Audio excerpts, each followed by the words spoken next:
Right at the end of the first week of COP, so you've made it through. Give yourself a clap. Yeah, but thank you very much for coming to this event.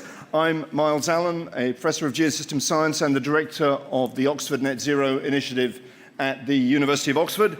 And this event is addressing a highly topical question for this COP, which is what does net zero emissions needs to mean to meet the goals of the Paris Climate Agreement.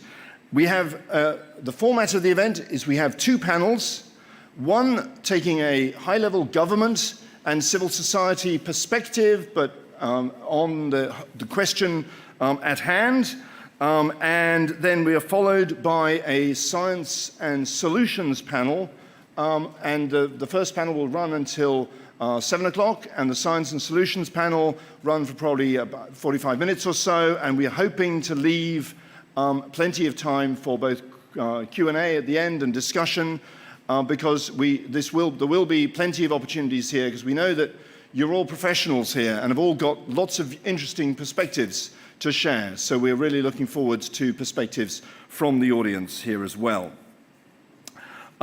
To start the event, I'm delighted and honored to welcome to the stage Princess Mashiel Al-Shalal, the founder of the Eon Collective from Saudi Arabia, Marcelina Mataveya, the National Director of Energy, Ministry of Mineral Resources and Energy of Mozambique. And if you could grab the chairs in the center, because we don't have huge panels here, so we'll sort of gather ourselves together. We have Chris Skidmore, Member of Parliament and previous Minister of State in Business, Energy and Industrial Strategy from the United Kingdom. And moderating this panel, we have Sian Bradley, the Director of the Beyond Oil and Gas Alliance. So at this point, I'll hand over to Sian to kick off our opening panel. Thank you, Sian.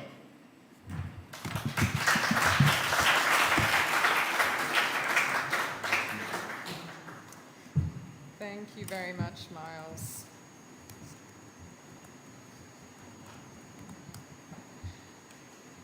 So, first of all, thank you to the hosts for organising this evening's discussion. Thank you for bringing this discussion together. I mean, I think it's really valuable that we can facilitate a really robust discussion about what we mean when we talk about net zero and Paris-aligned pathways in the energy sector. Particularly across the energy sector and including upstream decisions, which are of course so topical at this COP. There is a tendency when we talk about oil and gas producers to really lump them all together, and so I'm delighted that we have a really, really diverse panel here this evening with different contexts, different producers, to discuss the policies and the approaches that their countries are taking. And this will really act as a bit of a political scene setter to the science and the more technical and granular detail that we'll be getting into afterwards. So thank you, panelists, for joining us. And with that said, maybe we can begin by just maybe a quick overview of the country context and the considerations, I think, from your perspective. So, Princess Michelle, if I hand to you briefly. Absolutely. Well, first of all, thank you for being with us this late of an hour. I was a bit worried walking over because every flow was heading in the opposite direction. So kudos for all of you for being here. So I'm speaking on behalf of Eon Collective, which is a nonprofit based in Saudi Arabia. I'm not representing government in any way, but actually we've been trying to catalyze a lot of the movement in country towards a safer operating space for the kingdom. And as you may know, Saudi has a heavy reliance on fossil fuel exportation for the income in country. We're trying to diversify with a very ambitious agenda. Maybe some of you might have heard of it, Vision 2030. Its inception came in 2016, and that was based very much so in a close attachment to the SDGs. So the SDGs came out as our new development agenda, one on track with a more sustainable pathway. And that's definitely how we've chosen to diversify our economy over the next few years. 2030 is somewhere around the corner. To those of you who have visited Saudi Arabia in the past, maybe prior to 2016, could definitely attest to a different country. Sometimes even spending 2 weeks out of the country almost pulls you back by the degrees of change that we're witnessing. And none more so for advocates of a more sustainable pathway for development than the two of us. Myself and my partner here, I recognize you, Noura, in the room, we've done a lot of tedious work, maybe, both in terms of educating why there's a need to have a differentiated pathway for Saudi Arabia to deal with its decarbonization journey, but equally one that kept at its core the understanding that development has to go on, but a pathway towards a more sustainable pathway towards development needs to decouple emissions from development. And that has to be equally recognized, that given our place as a major exporter of oil within the global markets, that needs to extend well beyond our immediate needs of Scope 1 and Scope 2 of emissions in country to something that extends a little bit beyond. We have committed, I think back in 2021, to a pathway which we still think requires a little bit more rigor, but if you may appease us a little bit, we come from a space of what we call the Bedouin approach. We don't like committing to things that we cannot do. We like to be at least truthful to what we put on the paper, so it's not just a bunch of paper, it's things that translate into actions, things that translate into standards, and most importantly, funding and finance and development that's not just frameworks that we need to wrap our heads around. And with it, maybe is a healthy dose of pragmatism to be injected within this space. We feel, and equally, having been tracking a lot of the conversations around climate agreements since COP21 in Paris, there's been a lot of coalescence, let's say, in how the globe we're looking at the issue. Some of the early language, if I may recall, was a question of balancing between sources and sinks of emissions. And this is something that has evolved to a one word, which is hopefully what net zero means. But we're seeing some space that's emerging around fossil fuel phase out or fossil fuel phase down. And I think that that might be useful for some countries, but the way that we choose to think about it in Saudi Arabia is a big focus on the emissions aspect. And why so?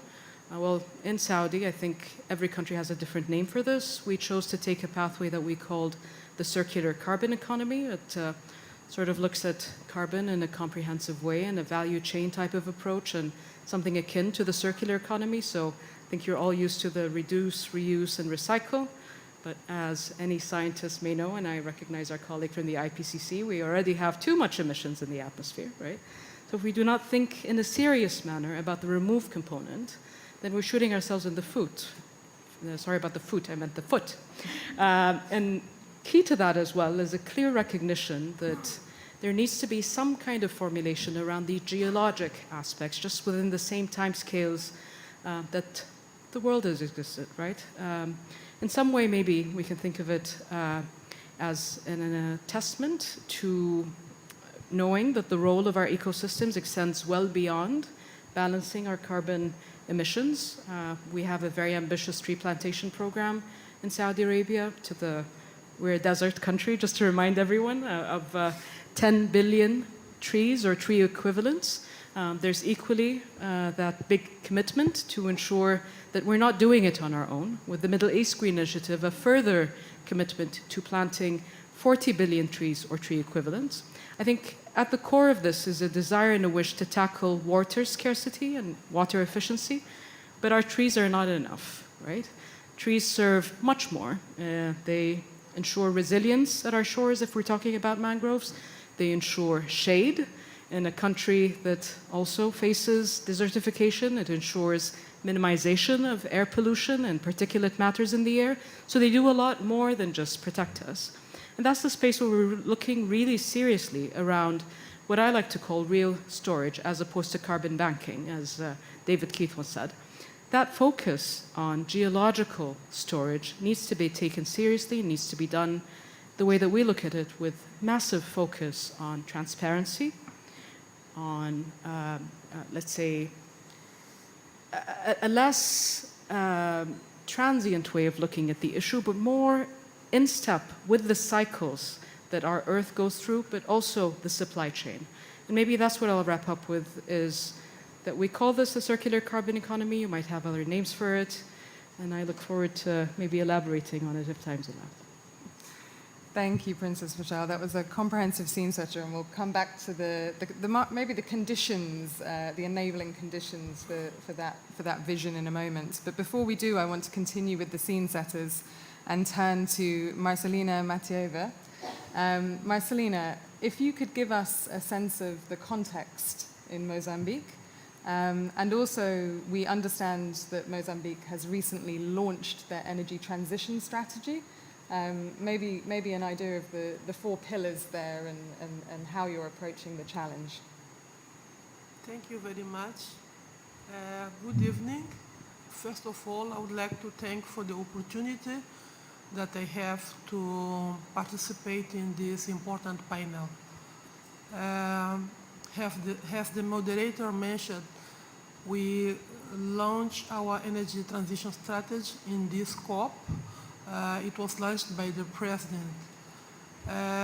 We came up with the national transition energy strategy that has our ambitious plan for net zero by 2050. Mozambique have intention to implement different programs under the energy transition strategy. We do have 4 important pillars under the strategy.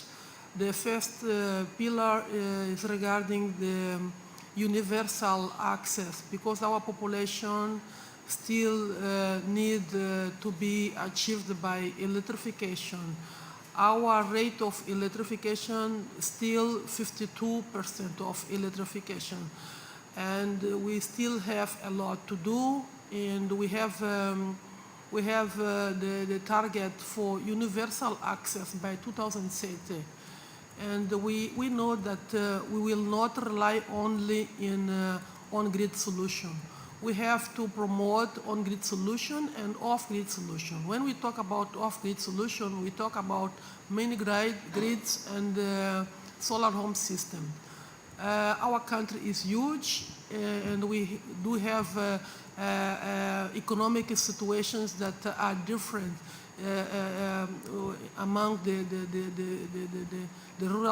rural areas and the urban areas. So for us to reach all the population, we need those initiatives that are more accessible and affordable for the rural communities. So this is one important pillar, the access for electricity for all the population.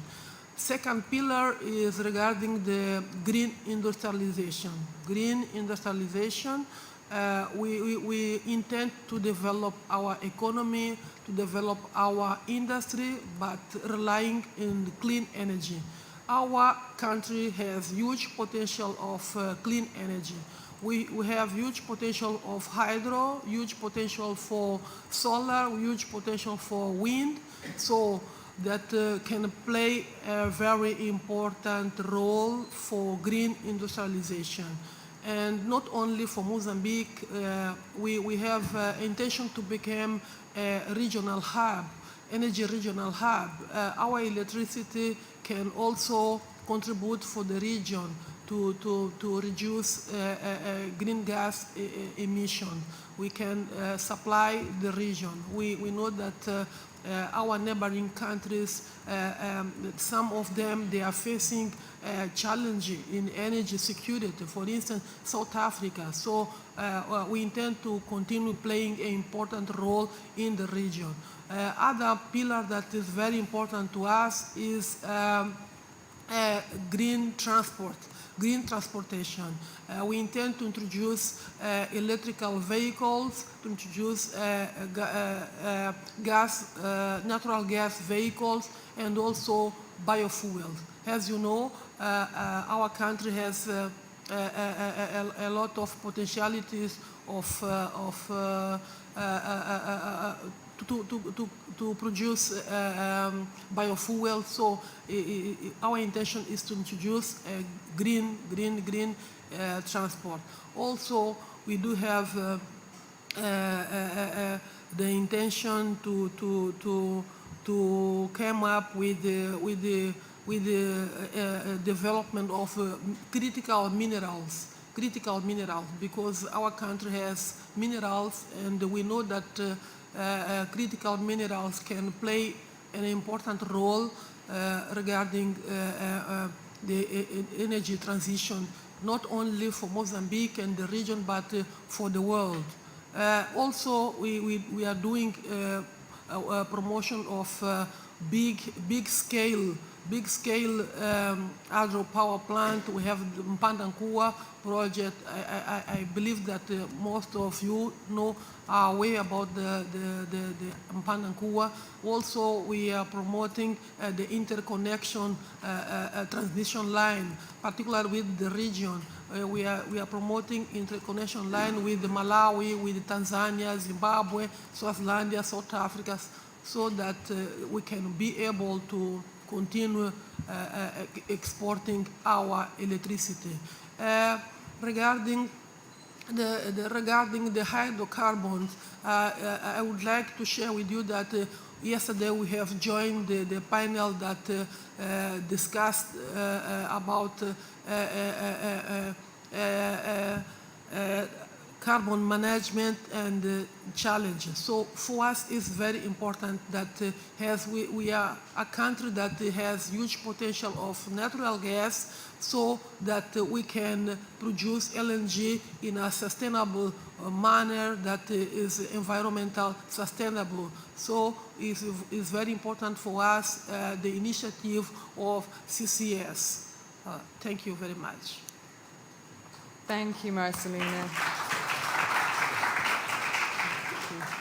And we'll get into the details, and there'll be plenty of scope for discussion on exactly this, the sustainability of LNG and economics of CCS in the following panels. But in the interest of time, we'll move on to Chris for an overview of the UK's approach. Thanks, Sean, and thanks for the opportunity to speak today. What does net zero emissions mean for the UK? Well, as the Energy Minister that signed the UK's net zero commitment into law, and we're one of a handful of countries that actually have it in legislation, which means the UK government can be taken to court, as it has been over its net zero strategy. Net zero means 100% reduction of emissions at 1990s level. The UK is currently about 48% of the way towards that 100% emissions reduction target. Our national determined contribution for 2030 is a 68% emissions reduction. By 2035, it's 78% emissions reduction. So a lot needs to happen in this critical decade. And when we look at that emissions reduction, and we're obviously going to be talking about production emissions and oil and gas, but a lot of that is obviously the sort of downstream use of these fossil fuels. So we have transport as one of the biggest components of our emissions. I think that's sort of 33% of that. Buildings, coming in around 20% to 23%. And then when you actually look at sort of oil and gas, where we obviously have the North Sea, that obviously contributed significantly to UK's wealth in the 1980s, that's on a steep decline, because the actual sort of natural resources themselves are rapidly being depleted. But that's probably about 10% of our emissions.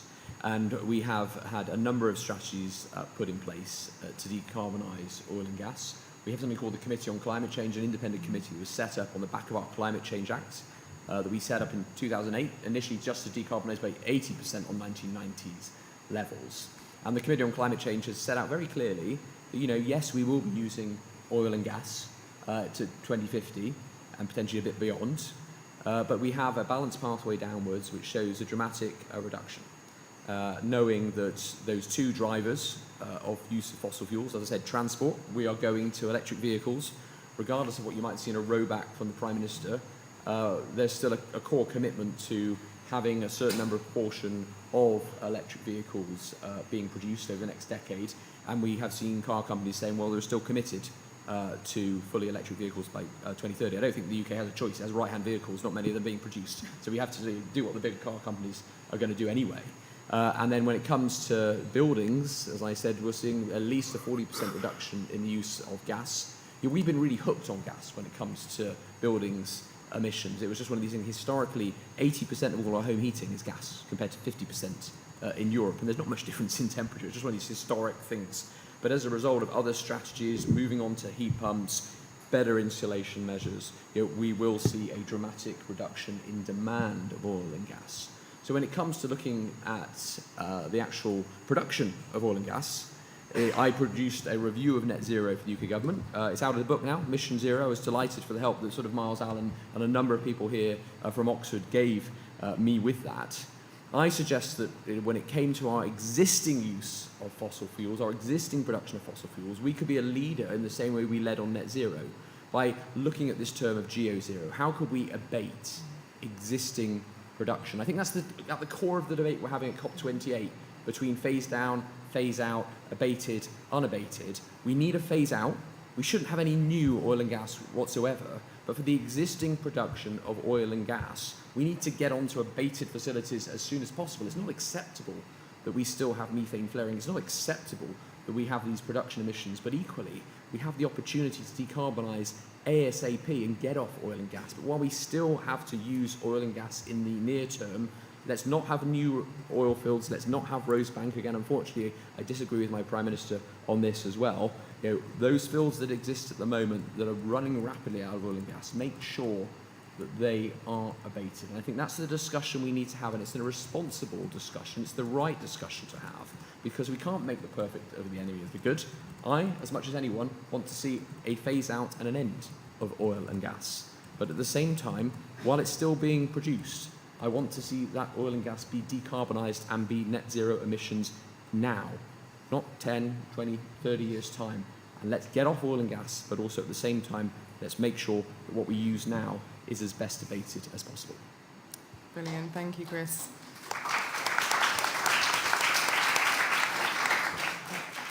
That's a near perfect segue to my next question. We only have a few minutes left for reflections from each of the panelists, but I think it is increasingly clear in discussions at this COP that we need to be both cleaning up the oil and gas industry as well as phasing out. And of course, Saudi Arabia is one of the founding members of the Net Zero Producers Forum. I sit here as the head of the Beyond Oil and Gas Alliance Secretariat, and we are very much focused on beginning to plan and set in motion the long-term phase out of oil and gas, and of course an immediate halt to the expansion of production.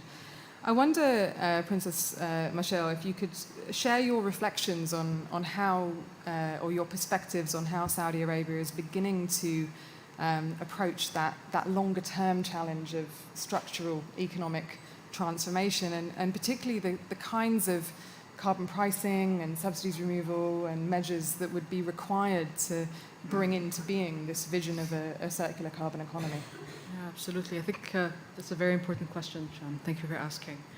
I think Saudi has made a decision to make a massive investment in a very important resource that scarcely gets mentioned with the name Saudi Arabia, which is our youth. We skew youthful. We have a very impassioned and energized, excuse the pun, youthful population that are not only talking and discussing and woeing about the state of affairs, but are actually rolling up their sleeves and getting the job done. I don't know if any of you had, for me it's the pleasure, honestly, of meeting some of our young negotiators, but they're at the forefront. Maybe for some of our colleagues at the IPCC, you might have encountered some of the young females that are there negotiating on behalf of some of these aspects and perspectives, young scientists, young policymakers. Those are the biggest assets that we're taking on board, let's say, to deliver on what Saudi Arabia essentially wants to become, which is, oddly enough, the Saudi Arabia of energy as opposed to the Saudi Arabia of oil. Denmark has made an important decision for Denmark earlier this year when they've decided to keep their oil in the ground. So with that decision, Saudi Arabia has claimed first place in terms of emissions associated at the wellhead. The reason why it was so simple for us to partake in some of those decisions was because For our methane that was already diverted, this is the reason why we have some of our biggest petrochemical cities in Saudi Arabia, like El Jubail Yamba. This was actually being done from the 70s. So this is not something that's new to us. Methane is an easy thing for us to sign up to because we've already done it in the past. What really, let's say, the challenge that we have facing us is to ensure that all of our policies, when they are being rolled out, are science-based and are not hot air-based, meaning we have to keep in our mind and our responsibility, because sometimes we get asked that in the same breath. We get asked to keep it in the ground, but also produce more. And it can get a little bit confusing, but what we choose to do, let's say, in terms of engagement, is to say, let's not make energy security the enemy of energy safety. And in my sense, energy safety is to ensure that emissions are not associated.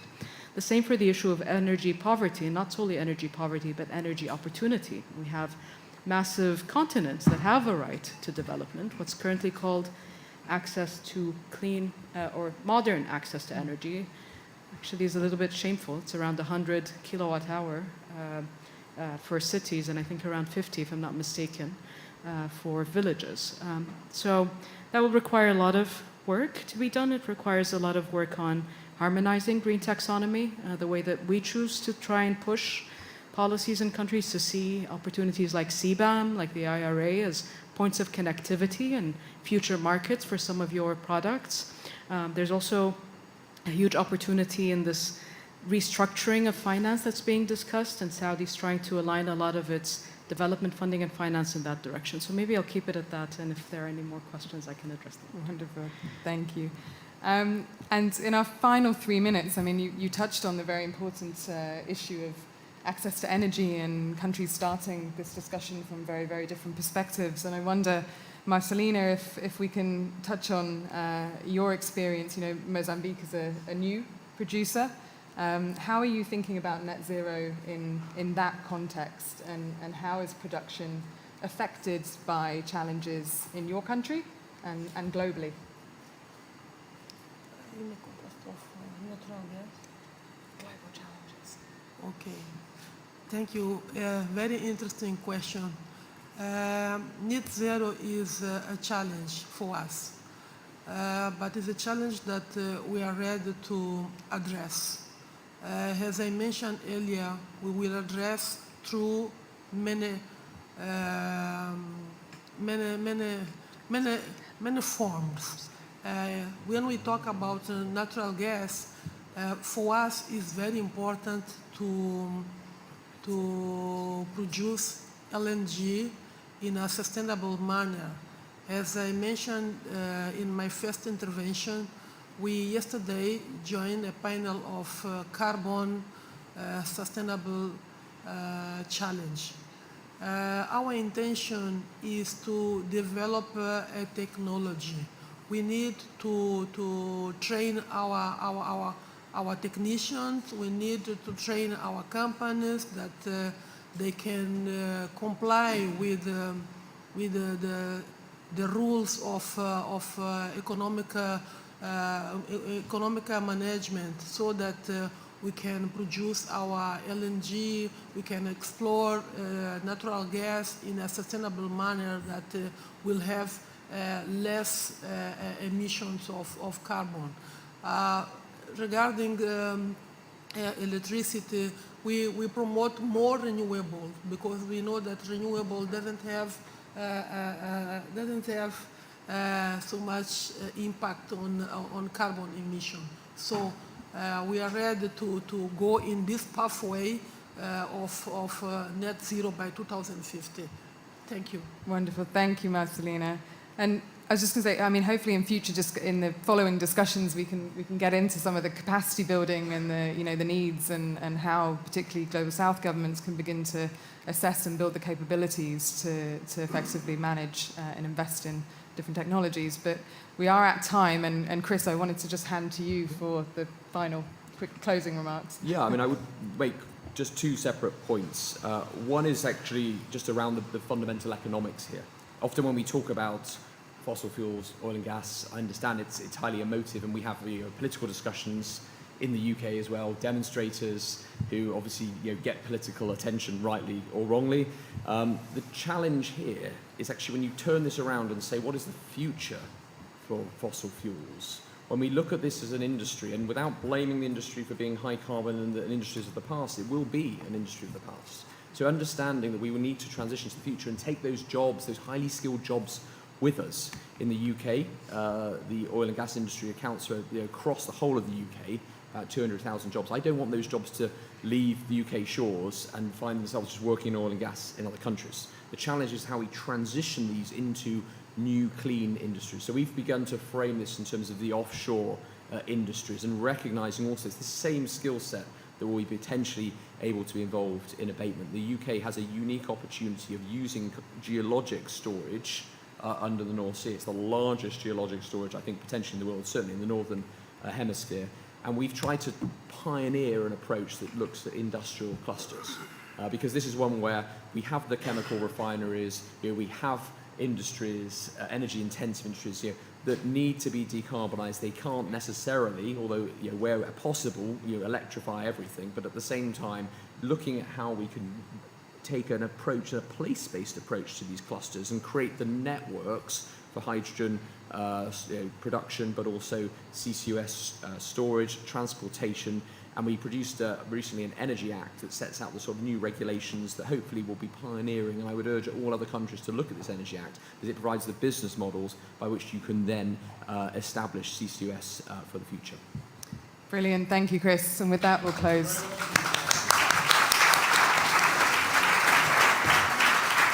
Thank you very much indeed to the panel, and I know that a couple of panel members have to leave us. I can't. Maybe people in the Saudi Ministry of Energy might want to argue with your claim that the North Sea is the best place to put CO2, the largest resource for CO2 in the Northern Hemisphere. But in the Northern Hemisphere, perhaps we'll go with that. Anyway, thank you very much to Princess Mashal Al-Shalan, Marcelina Matavea, Chris Skidmore, and our moderators, Sean Bradley. Let's give them another round of applause for that great panel. I was reminded that I was completely remiss in my duties at the beginning. I was in such a hurry to get this all working that I forgot to acknowledge, of course, the co-hosts and sponsors of this event.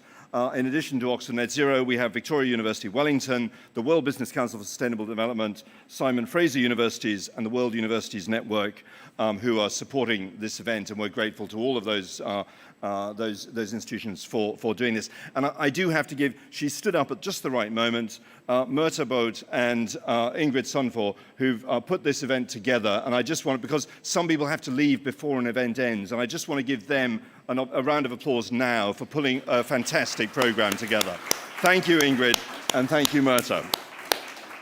Finally, again, just in case you have to leave before the end of the event, don't forget to take your merchandise with you.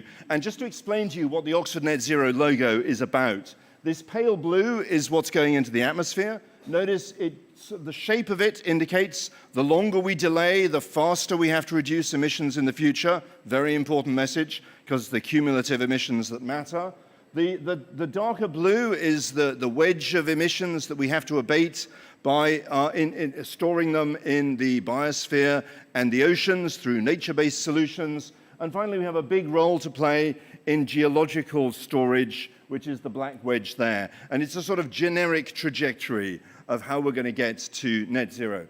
With this, we want to start to open the next panel, which is the scientific and business and civil society perspectives on this transition, on this global transition.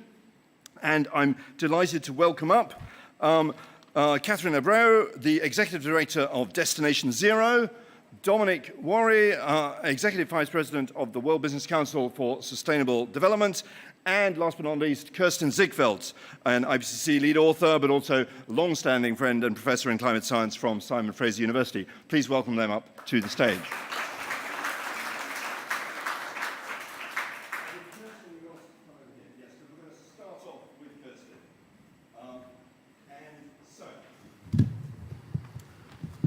We've heard from the previous panel where several governments are at, and governments from a broad range of perspectives on net zero. Kirsten, you were one of the authors who came up with the need for zero carbon dioxide emissions. In fact, as you pointed out to me, we didn't use the word net zero for quite a few years, in fact. It was sort of zero or effectively zero in those original papers back in 2009. So listening to what's been said by the governments, and I want to particularly draw attention to the fact that all three of the speakers in the previous panel called out the role of geology. By the way, for those in the room, and just a bit of context, the carbon management challenge that Marcelina Matavea mentioned was the commitment by a number of governments to be restoring 1 billion tons of carbon dioxide per year, or to have the capacity to restore, I should get my words right here because some of those countries are represented in this room, have the capacity to restore into the geosphere, back underground, 1 billion tons of carbon dioxide per year by 2030. So all three of them, and Chris Skidmore mentioned the need for geo-zero, geological net zero, so this balance between what's coming out of the Earth's crust and what's going back into it. And Princess Marshall, of course, mentioned the importance of geology in achieving this balance that they refer to as the circular carbon economy. So, Kirsten, take us through the science behind all this and what it takes to actually stop fossil fuels from causing global warming. Okay, thanks, Myles, and thanks for having me on this panel. So I'd like to remind everybody that net zero is intrinsically a scientific concept. It does not exist in a void, but it is in the context of the Paris Agreement. So the reason we're talking about net zero is that the ultimate goal is to halt warming to the limits in the Paris Agreement. And we know that in order to limit warming to well below 2 degrees and ideally 1.5 degrees, we need to reach net zero carbon dioxide emissions by mid-century. So the question here is, what are the conditions that we need to impose on net zero to actually halt warming? And the first condition is that we need a global balance between residual carbon dioxide emissions into the atmosphere and removals out of the atmosphere. And we need to maintain that balance over time. And the second condition is that we do not need additional, additional factors should not lead to additional warming. So what this means in practice, so again, net zero is the balance between gross emissions and removals out of the atmosphere. So let's look at the gross emissions term first. What it means is that we need decisive and rapid reductions in carbon dioxide emissions from human activities. Any abated fuel, fossil fuels needs to result in zero contributions to future global warming, which means 100% capture rate. It means no fugitive emissions. So we need sort of, if there are any abated fossil fuel emissions, it cannot result in any addition to Can we just drill into that abated, and you mentioned durable net zero. What is, or a net zero that lasts? I can't remember exactly the word you used. So what does abated need to mean? What does fully abated need to mean to achieve a durable net zero? Yeah, so fully abated means that there cannot be any contribution to future global warming. So it means no greenhouse gases emitted into the atmosphere from abated fossil fuels. There's another side of the equation, which is the carbon dioxide removal side of net zero. So carbon dioxide removal, sort of the role of it in emission pathways is to compensate for hard to abate emissions. Conditions on carbon dioxide removal to halt warming are durability or permanence of carbon storage. So any carbon dioxide that we remove from the atmosphere needs to be stored permanently and cannot return to the atmosphere.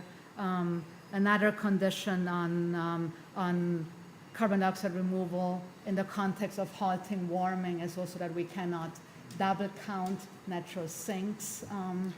So that is also an important aspect. And then again, sort of going back to the non-CO2 aspect. So we talked about carbon dioxide, but in order to halt warming, we also need to reduce emissions of short-lived climate forces. Yes, and although we do have Jan Fuglesfeld here, we are going to focus on, sorry Jan, I knew I'd embarrass you by shouting that out. We are focused on carbon dioxide in this panel, but of course we mustn't forget the importance of other pollutants as well. But I mean, on that, you stress the need for durable abatement and the fact that we need to get this balance between carbon dioxide production from any remaining use of fossil fuels and carbon dioxide being restored permanently to the geosphere, and mentioning the difficulty of double counting. I mean, Catherine, what is this? This introduces both the challenge of reducing the rate at which we produce carbon dioxide, which clearly has to come down because it's the accumulation of carbon dioxide in the atmosphere that's primarily driving warming, but also this discourse around abatement, disposing of the carbon dioxide, which is creating a lot of concern at this COP. And I think we need to address this, and I'd like you to talk about some of the concerns people have with this use of the notion of abated fossil fuels as a potential way forward. Yeah, sure thing. And let me first start by saying that it's a real honor to be up here on the panel. I've been following your work, Myles, for many years, and along with your work, of course, back home in Canada. And really appreciate the opportunity to have this conversation. So my organization is called Destination Zero, and you might take a hint from that title that for me, the operative word in the phrase net zero is zero. Which means we're getting to as close to zero emissions as we possibly can, and limiting our use of abatement technologies for those very hard to abate emissions, and prioritizing when we think about growing our sinks, natural sinks, so the restoration of ecosystems, which also has the co-benefit of helping our biodiversity crisis. Rather than emphasizing the role of technologies that so far are underperforming, and I'll get back to that in a moment.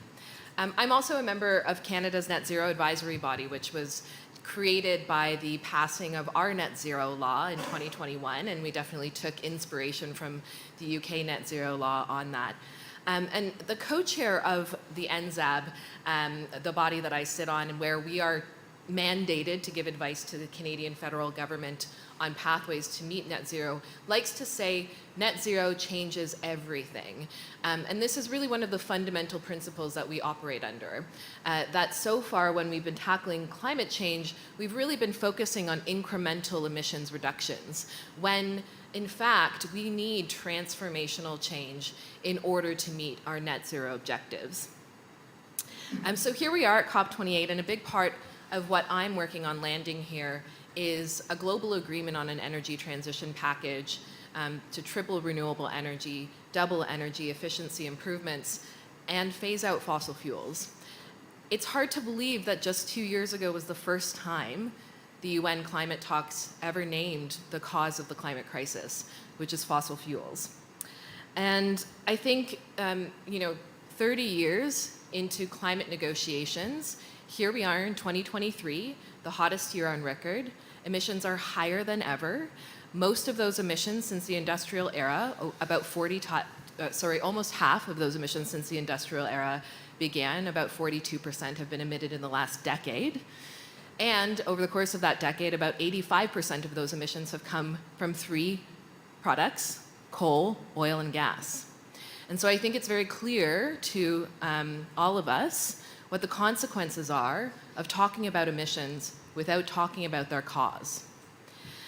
So here, those of us who are here working to land this package acknowledge that in IPCC scenarios, we do see a limited role for abatement technologies.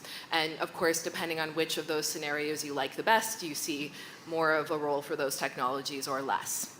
But I think safe to say, Myles, that part of why many of my colleagues in the civil society sector have suspicion around use of this word abatement is out of concern that it's being used as a bit of an escape hatch for some parties that would like to continue business as usual when it comes to fossil fuel production. And that's based on what we see from the history of the use of these technologies so far. So it is the case that these technologies are not new. They've been around for a little while, although, you know, if they're going to play the role that some say they're going to play, they'd have to scale up significantly. But so far, 79% of CCS that exists is used for enhanced oil recovery. That's not about mitigating climate change, that's just about producing more fossil fuels. And the subsidies that have had to go in to those CCS technologies are huge. $20 billion in government subsidies to run those CCS projects so far. And right now we've got about 200 billion more promised from global governments when it comes to CCS. So they're expensive, and they're not doing the work that we keep hearing they're supposed to be doing, which is drawing down emissions and addressing the climate crisis. And I'll make one more point, which is that I mentioned, you know, some have different interpretations of the role of CCS according to what IPCC scenario you prefer. I prefer the scenarios that have very limited overshoot above a 1.5 degree rise in temperature. 2023 is about 1.5 degrees above pre-industrial levels. My home province of Nova Scotia in Canada has declared states of emergency 4 times this year. I think we can safely say that this is an unlivable situation, and I don't want it to get any worse than this. Those scenarios that have more CCS have more overshoot. And I would like to be choosing those IPCC scenarios that avoid that overshoot as much as possible. Okay, I really want to start arguing with you, but I'm not going to because I'm the moderator, and the organizers very cunningly set this up. So I was going to be sitting here going, oh. Anyway, but Dominic, just to point out a couple of very important points that Catherine raised, and also picking up on the points that Kirsten raised. Balance, you know, abating fossil fuels is going to be challenging, it's going to be expensive, and right now, it seems to be largely paid for by government subsidies. None of these things are very healthy for a business world, which you're speaking to as from the World Business Council for Sustainable Development. How do we get off this? How do we achieve net zero without an unsustainable reliance on governments coming and cleaning up the mess? Well, thank you, Myles. It's a pleasure to be here. I'm sorry to give you such an easy question. No, give me a bounce. So there's a couple of things. First of all, the World Business Council for Sustainable Development is a kind of club of 230 leading multinationals who are committed to that transition to net zero by 2050 and a kind of milestone by 2030. There's a membership criteria. Unless you're on that path, you can't be in. So that's a good start from a sort of position of the trials and tribulations of getting there. The second thing to say, of course, and fully in line with, I think, what Catherine and Kirsten were saying, you know, we have levers to play, which is about as much technical change as possible, scaling up of renewables in that industry supply chain, and everything else with energy efficiency, electrification, et cetera, et cetera. So then you're left with a bit, and that's the bit that we kind of wrestle with, if we can put it that way. I have to say, and I really don't think people have recognized this enough, but what the Kingdom of Saudi Arabia did in the G20 that they had to have a circular carbon economy kind of went unnoticed because we had COVID and everything at the same time. But that is the answer to your question, Myles. It's not about kind of extracting and sticking it in the ground somewhere. It's about a closed loop system. We can see through R&D in the US, we can see through R&D in Saudi Arabia, we can see through extensive R&D in China, which is taking place, that the captured CO2 is actually being taken, linked to a large extent of deployed renewable energy, in addition to the renewable energy being used for households to make interesting things. For example, methanol for sustainable aviation fuels. For example, hydrogen could be green hydrogen. That is a closed loop system. It doesn't go in the ground. So if you're looking for transformation, where you'll get kind of scale production, which will bring down the cost, I would commend, and I would encourage people to reread what that G20 statement said, a circular carbon economy. That's one area. second area, if you want, is actually then downstream for these heavier industries who use a lot of that product, the cements, the steels, the aviations, the shippings and such. You change the demand function. So you work on kind of getting as low as possible kind of use of oil and gas over a period of time, let's say to 2050, but in the short run to 2030. And that's the Industrial Transition Alliance that has been launched here in COP28, which is about kind of changing the demand for that product. I could have another one for you if you want, but I'll stop there. But I want to argue with your first one already. I mean, yes, we need to achieve a circular carbon economy in the sense that we end the net flux of carbon dioxide out of the geosphere. That means there's limits to what we can do with carbon dioxide we've captured, because it can't end up in the atmosphere. I mean, that's the important challenge we face, is we need to get a Myles, we're balance talking of about the transition, Earth's right? Yes. So if we're transitioning to sustainable aviation fuels, and methanol is a transition, it's about 50% less than what we're emitting at the moment. That's not bad on the way. It's not the answer, but it's not bad. If we're looking for scaled green hydrogen, a place like Saudi, a place like China, Mongolia as well, to provide the renewable energy to kind of do something with the CO2. Petronas in Malaysia and the product that it sells to Japan is very, very interesting with those two countries, and a lot of commercial interest to build that kind of CCS value chain. Never goes in the ground, but it will come back from the capture in Japan to be turned into green hydrogen eventually. So these are, I'm giving you examples because you asked the question. Yes. Of where this new market is taking place. And I would suggest to you that there are new value chains for this product. So the carbon doesn't become a problem, it becomes an asset which we can use for the new carbon economy that we want. But can I come back to Kirsten, though, on this? I mean, to step back and look at what from a science perspective, the state we need to get to in the second half of this century if we're actually going to stop fossil fuels causing global warming. Yeah, so we need to get to a state which is equivalent to zero. So we need to make sure that everything that goes out still goes into the atmosphere is somehow removed and stored durably into reservoirs that do not re-emit that carbon dioxide back into the atmosphere. So this is sort of from a science perspective. Then obviously, there are economic and technological questions there too. So sort of my view is that the science sets the stage to what needs to happen, but then to the extent to which this geologic net zero is driven by residual emissions versus carbon dioxide removals or carbon capture and storage, that is very much a decision that is economic, that is societal, and that is also informed by other aspects. And Catherine, I'm sure you've got a view on the reuse of CO2 captured from power stations, for example, and turn it into sustainable aviation fuel. I mean, where do you see this playing a role? I'm more concerned with us paying attention to the technologies that are already working to help lower energy costs and transition away from dependence on fossil fuels altogether. So, when I mentioned this energy transition package that we're looking to land here at COP28, I started with the scaling up of renewable energy.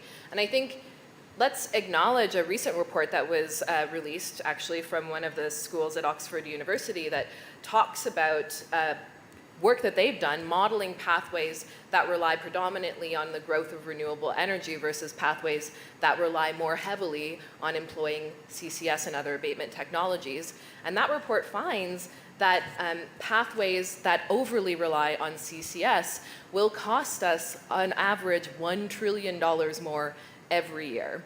Renewable energy works and is actually, we heard from the IEA this year, the International Energy Agency, that solar PV and electric vehicles are two clean energy technologies that are actually already on a 1.5 degree pathway.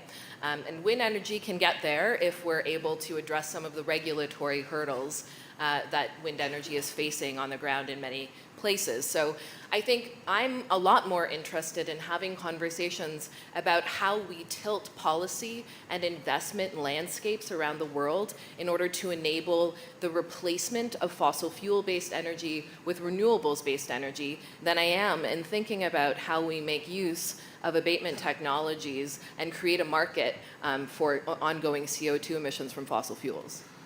Dominic.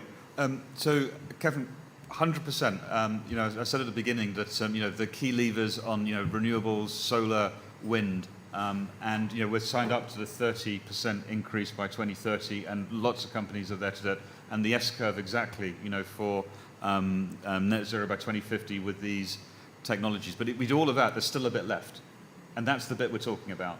So put that in the bank. We absolutely need to get there as quickly as possible on solar wind, but what do we do about the other bit? And just in defence of the University of Oxford, what that report said was that although over-reliance on CCS is expensive, no CCS is more expensive still, because then you just miss the climate target. So we need some CCS, but assuming we can just... need something. Yeah, we on some things, right. But assuming we can just carry on business as usual. And on that something... Okay, sorry. Fire away, okay, fire away. On that something, I think that the work that Oxford Net Zero has done on the geologic storage fraction is super interesting, because it provides a sort of policy signal about how you can benchmark and measure who is doing worse or better on that issue. But I would come back to, in that transition that we have to 2050, that we can actually do more with the source, like CO2, than stick it in the ground. And that circular piece is super interesting. That does not mean that we cannot absolutely accelerate zero emission flight, whether it's electric, whatever it's going to be, but we're not there yet. And we're not all going to stop flying. So we need that transition. We know we need lots of green hydrogen. We know we want big ships and trucks to kind of run on something. And that's the renewable energy that can be scaled to kind of provide a product out of the closed loop system. I quite like the market approach of actually turning what at the moment is an irritant, is a pollutant, into an asset that countries like Saudi, like the Kingdom of Saudi Arabia, like Malaysia, like China, who have pretty good balance sheets, can help the rest of the world advance and bring down the technology cost curve. It does not mean that we are substituting any pathway, but it does mean in the interim, with that little bit left, we've got to do something with it, or we won't get there. I want to come back to the science, of course, Kirsten, and before we go to the audience, because we do want to bring you all in, because we know there's lots of people here who've got really interesting thoughts on this. And I think there's some roving mics as well. Or we've got ways of doing it. Okay, good. So the team is queued up. Kirsten, from what we're discussing, how do we? I mean, the stock take has been a big part of this this COP, and as we take further stock going forwards, what are we missing? What do we need to know that we're on track to a durable net zero? What feedback should we give in the people in the room who may be thinking about the design of the next stock take? How can we tell if we're actually succeeding here? And what do you think about this idea of a circular CO2 economy? Yeah. Okay, there you go, Kirsten. You're getting questions from both sides. Sorry about that. Okay, Yeah, it's good. So then maybe actually I start with Catherine, because sort of that response to something that Dominic was saying. So I mean, if we have a residual left, we need to get rid of that residual, right? Because we need to get to net zero. 100%. And the circular economy does not get us to net zero. So it keeps in the system. So it does not it keeps in the system what Closed loop. Though. We're going to get to that in a minute with questions from the audience. Yeah. But what we need to know, we need to remove, we need to get rid of that residual bit. Okay, I won't. Yeah. Sorry. So, which could be, we haven't talked about carbon dioxide removal, which also plays an important, plays a role here, but there's limited capacity, and we need that to deal with the hard to abate emissions.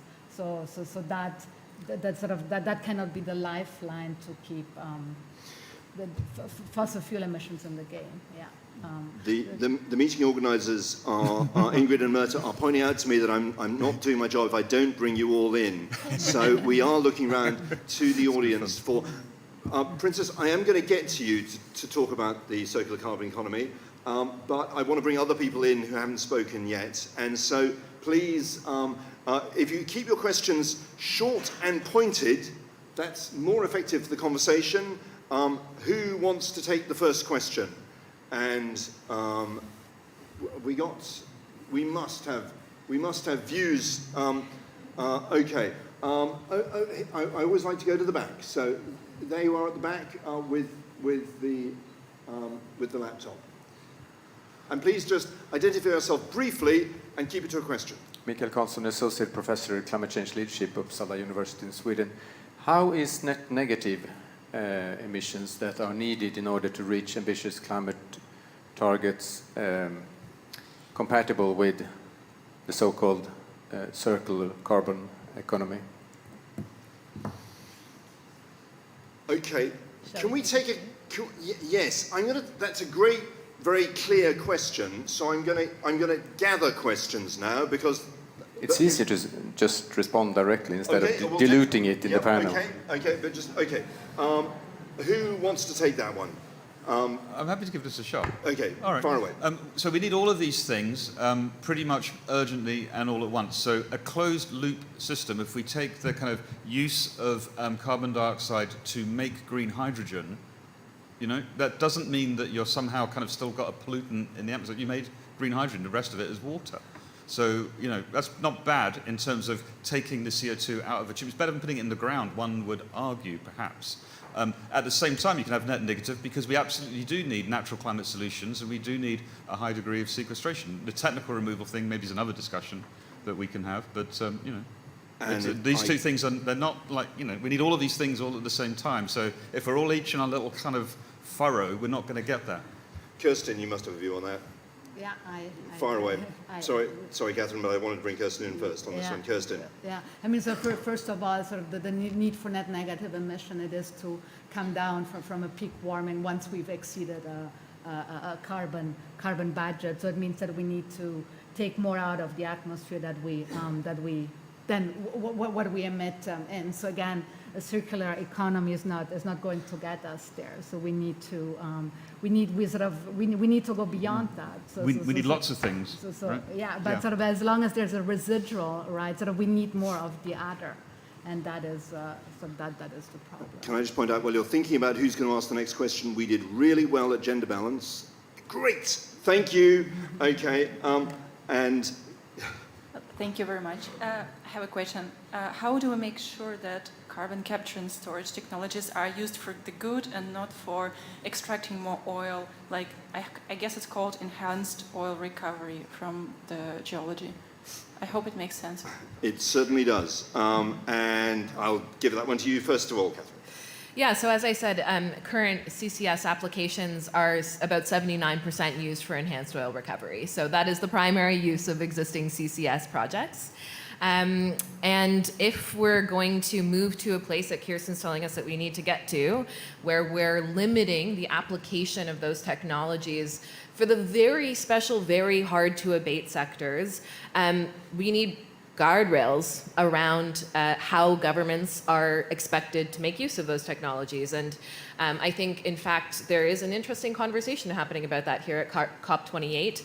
So I mentioned the debate happening around the word unabated that's taking place as we go through various iterations of the COP28 decision text. And there are some parties that have come here with guardrails already established. So the EU Council conclusions on their position for COP28 establishes some guardrails. They say we're going to be using CCS in a science-aligned way according to what the IPCC tells us we need to do in limited applications for hard-to-abate sectors. So, you know, I think that's how we get there, is by having these kinds of international spaces provide those guidelines to countries. Did you want to add to that, Kirsten? Sorry. Yep. No, it's okay. we can move on, yeah. Okay. Give me permission to add one. I mean, from a pure science perspective, this I was on a panel with Vicky Holub yesterday. From a pure science perspective, there is nothing fundamentally inconsistent with putting CO2 into the ground at the same rate that you're pulling up embedded CO2 in carbon dioxide in the form of fossil fuels.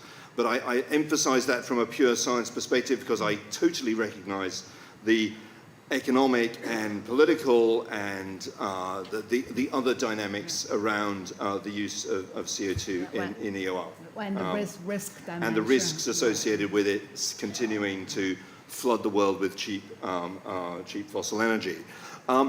We've talked, okay, I'm going to take another question. I'm conscious of that we're talking about the circular carbon economy and we should bring Princess Marshall back in at some point because this was a Saudi concept, but we're going to take a couple more questions first. We are going to get back to you. You in the green shirt. Thank you. I just had a really quick question on how you see some of the biodiversity impact of the carbon capture projects, especially the ones that are injected into the ground, because there's often a kind of trade-off in terms of some of that carbon capture potential, but then some of the impact of the biodiversity that has to really be quite drastically changed to enable those projects to occur. So I Great. can respond Kirsten, to it's that. a good one for you.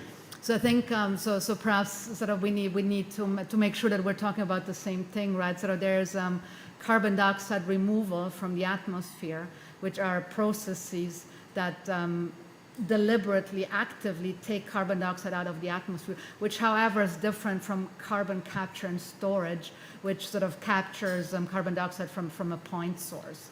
So whereas carbon dioxide removal sort of reduces CO2 in the atmosphere, what carbon capture and storage does, it reduces emissions.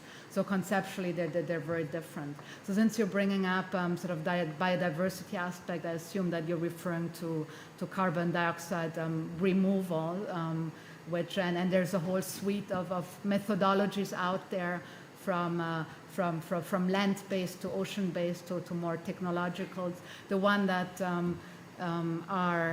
that affect biodiversity sort of are mostly land-based methods. So those that do not restore ecosystems, but for example, where there are large plantations to produce biomass, which then either is burned for bioenergy with carbon capture and sequestration, or is used to capture carbon out of the atmosphere. And some of these technologies do have trade-offs for biodiversity, but others such as ecosystem restoration, which is also part of this portfolio, could actually have synergies with biodiversity objectives. Although, just as a point of fact, I mean, the scenarios in which you have vast amounts of carbon dioxide removal in the second half of this century are very heavily reliant on bioenergy with carbon capture and storage, and it's pretty hard to see where this bioenergy is going to come from if it doesn't have a very significant impact on this. I'm talking about the scenarios. It may be possible to do it without a heavy reliance on bioenergy, but right now, if we look at the scenarios, there's definitely a worrying reliance on bioenergy with carbon capture and storage, which might well have implications of biodiversity. But I'm interrupting again. Dominic, did you want to come in here? You were looking edgy. No. Or should we take another question? No. Not too edgy. We had another question. Yes, you've already got the mic. So thank you very much for this important discussion. After the last panel, I chased after MP Skidmore to ask him if in his new book on net zero, and if in the British legislation on net zero, if its application to the military was included, and he said no in both cases. And I think something that's missing in this conversation is being able to say no to certain things, no to carbon-intensive militarism and war-making. The British government invested in a really expensive fleet of fighter jets. This year, our country, Canada, announced an investment of $74 billion life cycle for a new fleet of F-35s. That's some money that we could be spending on climate adaptation and mitigation. So there's something perverse to me to, abate from weapon systems, abating from weapon systems, net zero for this. So I'm curious as to your comments about this. Thanks. Can I encourage everybody in this room to come to our side event on energy security and net zero to be held in the Ukraine Pavilion, where we will be addressing precisely this question on Friday the 8th at 10 a.m. But on that, I will also pass this one over to our panel, because it is a really important issue. This is actually kind of inspiring me to make a larger point about how we need to be incorporating issues other than our concern about emissions and climate change into the ways in which we address the climate crisis. So a lot of the push to phase out fossil fuels is not actually just about emissions, it's about addressing the local health impacts to people who live close to fossil fuel production. And it's about addressing the human rights issues that many people experience, including in particular indigenous peoples, in extraction zones. And so I think, Tamara, thank you for bringing in the fact that, you know, a part of this conversation is actually about how we correct for some of the human rights infringements and negative social effects that our current status quo is having, including causing runaway climate change. And I'll just say that we, for the first time here at COP28, had Health Day, and we saw so many health professionals signing on to a call for us to accelerate our action on climate change, and in particular to accelerate the global energy transition. And a big part of why they did that was not about incremental emissions reductions. It was about asthma. It was about heart disease. It was about, you know, the very real, it was about extreme rates of cancer. It was about the very real lived realities and harmful impacts that people have from fossil fuel extraction on the ground. So thank you for bringing in this other aspect of the complicated issue that we need to be facing. Thanks. And Dominic, did you want to come in on this? Yeah, if I just echo that, I'd really welcome the question in terms of broadening the aperture about, because we're having you're putting us on slightly ahead on a pin of a discussion, but there's so many more broad aspects. And the fact that there was a health day is a real breakthrough, I think, for a COP. But is there a subsidies day? Not yet. To the point about kind of where governments or elsewhere put kind of the money in the wrong place, not the right place, whether that's for fossil fuels, or whether that's for other kind of equipment manufacturing. The same thing happens in the kind of business side as well, you know. Could there be a day, if you like, in one of these campaigns of who do you kind of support in terms of your campaigns on the one hand, but your investments into other business associations on the other? So that transparency thing is a hugely important, I think, piece of the jigsaw. One of the ways that we can shift this system to get there much more quickly, because I completely endorse what you were saying earlier, but we've got to get there as quickly as possible, is actually getting the kind of corporate performance and transparency very, very clear. How do we know companies are doing what they said they would do when they said they would do something in Glasgow? How do we make sure that when they set the target, they have the investment plan, we can see that investment plan, that they account for it every year, and they disclose it? And that is exactly the kind of corporate performance accountability work that an organisation like we would do. So we can understand when you look on a Google or other search engines, who's doing what. That's where we need to get to. And I think once you shine the light on that, two things happen. One, your questions then can come from all kinds of directions. How come these people said they would do that and they're not doing it? You know, that kind of thing. Second, the capital markets. One of the things which is the biggest challenge that we have is the misalignment between all of this stuff that we're talking about and what the capital markets are valuing.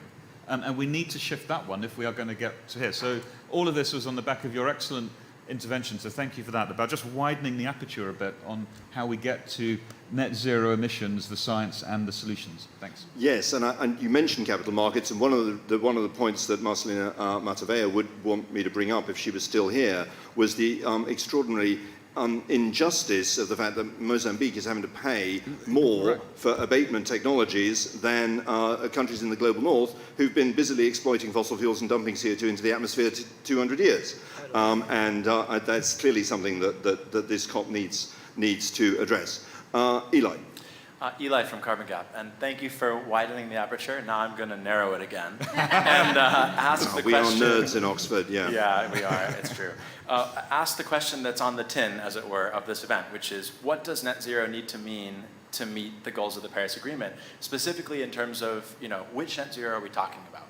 Because there's infinite scenarios, 10 gigatons up, 10 gigatons down, 5 up, 5 into trees, you know, you name it. There's infinite scenarios that could be labeled net zero. but it matters which net zero we're aiming for. And that's going to work backwards and determine which policies and approaches we take today to reach that future that we're kind of collectively creating. So I wonder if the panel could comment on what is your vision for what net zero needs to mean, to as large an extent as possible, referring to the kind of fluxes of greenhouse gases, not so much the other elements. And also, do you have any ideas about what we could do over the next 12 months, looking at the next COP, to build consensus around, You're cheating let's say, on numbers a of questions, specific, Eli. vision of net zero? Thanks, sorry. Okay, it's all good. Okay, our panel, who wants to lead off on this one? I think Kirsten. Yeah, so my vision of net zero is one that puts emission reductions at front and center. So there's the need for carbon dioxide removal. We noticed the IPCC stated that it is unavoidable if we want to reach net zero. There may also be a need for or role for CCS. But the primary focus has to be on emission reductions, and the reason is largely the risks. I mean, so far we have very little carbon dioxide removal out of the atmosphere. We have 2 gigatons carbon dioxide globally. A lot of that is from afforestation and reforestation. The new technologies such as direct air capture is only 0.1% of that. We don't know, is it really scalable? And the same with CCS. Historically, we do not yet see that it is a promising technology. So my view of net zero is one that is largely reliant on emission reductions. Councillor. So I'll go back to my role on Canada's Net Zero Advisory Body, where we base all of our work on 10 foundational principles that we established when we were first launched in 2021. And I'll just name 3 of them, not all 10. One of them is to prioritize near-term action. So this is what Kirsten's saying. We need to be prioritizing those pathways that achieve emissions reductions immediately and substantially in this critical decade, this phrase that we're all using. So, prioritizing those pathways that have significant emissions reductions in order to put us on that 2050 net zero trajectory. One of our other principles is to not get caught in the net. So to understand that, yes, there is some role for, thinking through ways in which we get to those net zero emissions, but that the primary focus, particularly in the immediate term, is about emissions reductions. So not getting distracted by these ongoing conversations about how we do that in a net zero way, or using abatement technologies or using other kinds of solutions, because there are plenty of actions that we have yet to take that will achieve emissions in the very near term. And then finally, one of our foundational principles is to put people first. Fundamentally, this action on climate change is not about incremental emissions reductions, as I've continued saying. It's about creating a better planet and better communities. And so doing that in a way that forefronts justice and equity. And I thank you for bringing up this point that we're experiencing a tremendous amount of inequity around the world in responses to climate change. And so I also prefer net zero pathways that prioritize international cooperation and flows of finance to correct some of these inequities and to help countries that haven't had the benefit of 150 years of fossil fuel extraction and the finances that have come from that to move toward renewable energy systems and net zero pathways. Dominic, do you want to add to that? Yeah, very quickly. I really like that phrase, don't get caught in the net. I'm going to kind of use that one because that's terrific. So, it is scaling the renewables. It's the wind, it's the solar. I mean, IEA thinks, say, 70% of the mix of that by 2050 to get to that zero. It's also the hydrogen. It's the energy efficiency for heating and cooling. It's the electrification. It's the battery storage. All of these things are absolutely, literally reducing those emissions. Those are the things that we need to do, like, above anything else to get to that net zero. And then there will be that bit left. And that's a really nice phrase of, let's not kind of obsess or get caught in the net, but do everything possible to get there. And then we have to think with that. And that's the debate you're stimulating very nicely in this conversation, and we can see we've got a range of options. We host something called the Natural Climate Solutions Alliance. One option we think is high integrity carbon markets and credits into landscapes. There could be a debate about that. Another one can be some other bits and pieces. Although one of the things, sorry to interrupt, but one of the things I can't resist pointing out, one of the things the ideas we've championed in Oxford is the principle of like-for-like compensation.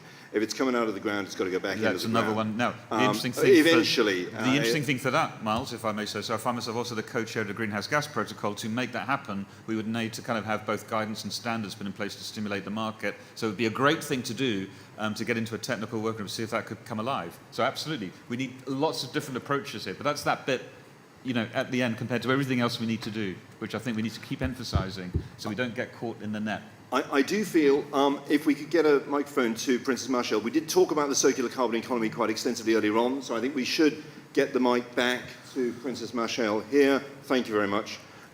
Just to have a final word on the CCE before we wrap up. Yeah. Whoa, this is really loud. So just to wrap up on the circular carbon economy, one reminder maybe that yes, we're very proud of Saudi Arabia being able to push it across the finish line in the G20, but actually one of the first times that I came across it was from the US, and it was the Department of Agriculture, and it was that kind of systematic thinking of decarbonizing emissions from the agricultural sector that first started to define this as a concept. And that's one thing to just remind ourselves. The second, some of our colleagues who've done some of the number crunching, and guess what? The #1 country performing on CCE index is Norway, not Saudi Arabia. We're actually painfully maybe somewhere down around the 20th, right? But I think we're all getting stuck in the detail and forgetting that we're all maybe sharing the spirit of where we want to get, but actually disagree on how do we get there. And that's totally natural, because every single country, every single individual or entity has different sets of endowments that they might choose to exercise to get to the end line. What we must all agree on is a high level of integrity and transparency in that pathway there. The more that we limit that space for one another, the more that we get into these types of disagreements, which in my opinion are counterproductive to our task at hand. So we get into conversations where we start introducing, for example, mangroves in ecosystems where they should have never appeared, right? And with it, destroy fisheries in certain places, or start thinking of greening places that can never carry that kind of weight to places like Canada. We fully agree. I mean, my partner who's left us was in Canada and was witness to a lot of the shifts that were happening with all of the fires. And that was really painful for me in Saudi Arabia, trying to think of her safety and how to get her out of this beautiful protected area that you have up north, right? It's because of all of these additional pressures that we're having. So let's not get stuck in the detail, but that does not mean to add this additional layer of rigor of how do we get there. And it is a journey. To your point, the focus on health means that we can't choose to bypass people breathing these toxic fumes from coal today by maybe having some transition fuel, because whether we like it or not, people who are being asked to have solar versus others are not having that much of a choice. And there's things that we can introduce today, then and there, to help solve for it, but keeping in mind that this is a transition, right? We have to keep in mind what is the next step and not fall into the same mistake, right? This is what got us here in the first place, just to wrap up with this, Myles, is that we got into where we are to avoid the putrid smell of horse manure on our streets, thinking that our cars are going to be solving for it, right? We do not want to create future problems while we're trying to solve for current ones. It's not solely the future generations that merit a better way of life. It's our current generations too, people who have no access to growth, women and children that are usually forgotten in the wake. So let's try and find maybe more commonalities and agree that yes, our pathways will differ, but as long as we stick to the science and an agreed upon one, then hopefully we'll be in a safer place. Thank you. That's perfect segue in. A perfect segue into our wrap-up question about finding commonalities. What do the panel what are the in a few words? What would you like the negotiations at COP28 to deliver on this question of what does net zero emissions need to mean to achieve the goals of the Paris Climate Agreement. Who wants to take that one first? Dominic, you're looking edgy. Thank you, Myles. So I think what we would like from the negotiations would be a clear signal that we want to have net zero by 2050 and short-run action by 2030. I would very much welcome, it won't happen, but if we could then take some of those heavier industries which are large consumers of oil and gas and put like a short-run target in them, which would include things like the geological storage fraction. It would include looking at things like the circular carbon economy, and would include a rapid scale of about 30% of renewables by 2030, so that you actually have a little sprint and you're not kind of putting the can down the road to 2050. And it would ask us to come back next year, or let's say Belém in 2025, with how did we do? That's what I think would be great. Great. Catherine. I mean, you won't be surprised that I think COP28 needs to deliver a global agreement to accelerate the energy transition away from fossil fuel supply and demand towards renewable energy and energy efficiency, acknowledging that it is a transition, acknowledging that there will be differentiated pathways to get there, and acknowledging that it needs a whole bunch of finance to happen, and that finance needs to flow in an equitable way. Kirsten, finally. Yeah, so it's a pathway that is consistent with the science. So if we look at the IPCC report, the scenarios that are consistent with limited overshoot of 1.5 degrees suggest a near phase out of fossil fuels. And also, I think what is important is that we don't have ill-defined words in the agreement, such as abated, which have no scientific definitions, and that opened the way for reports. What would you look for, Myles? Ooh. I would like to stop fossil fuels from causing further global warming beyond mid-century, which means that any continued fossil fuel use needs to be fully abated. I think fully abated is clearer than unabated. And so I'd like to talk about, if we're going to use the word abated, I'd like to use it in a positive way. What does it take to fully abate continued use of fossil fuels? I don't think there's any negotiators left in the room, but I do think I worry a lot about the phrase unabated, because I've really no idea what it means. But I do know what it means to fully abate any continued use of fossil fuels. It means get rid of all the CO2 it generates and make sure it doesn't end up in the atmosphere, because that's the basic physics we came up with back in 2009. But I'm the moderator here, so, you know, what do I know? But anyway, listen, thank you very much indeed. I'm sorry we've run slightly beyond, and we promised you some networking time. You'll have to network outside because they do want the room. But thank you very much to our panel, and thank you very much to the audience for the questions.